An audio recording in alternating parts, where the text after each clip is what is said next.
హృతిక్ రోషన్ గారు బాగా హైట్ అయితే పోల్చుకుంటే కొంచెం మరి ఇద్దరికి అసలు వర్కౌట్ అయిందంటారా కాంబినేషన్? ఆయన హైట్ అవ్వచ్చు, ఈయన పర్ఫార్మర్ మామూలుగా ఎక్స్ప్రెషన్స్.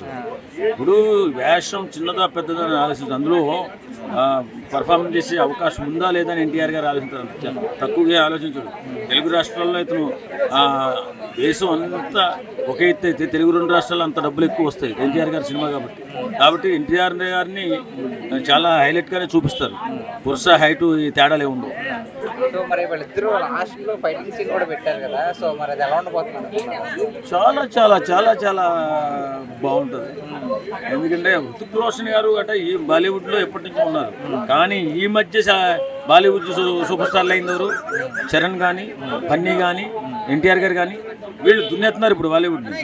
కాబట్టి ఈ సినిమా ఎన్టీఆర్ గారి వల్లే పెద్ద అద్భుతంగా అయిన సినిమాగా నిలబడుతుంది. సో మరి హృతిక్ రోషన్ అండ్ జూనియర్ ఎన్టీఆర్ ఇద్దరు కూడా బెస్ట్ డాన్సర్స్ కదా. సో మన దేశంలోనే ఎవరు మంచి డాన్సర్స్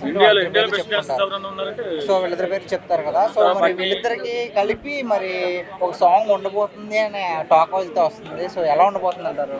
చాలా బాగుంటుందండి. ఇప్పుడు వాళ్ళు గొప్ప పర్ఫార్మర్స్, గొప్ప డాన్సర్లు, వాళ్ళు ఒక సాంగ్ తీశారంటే చాలా జాగ్రత్తగా చేస్తారు.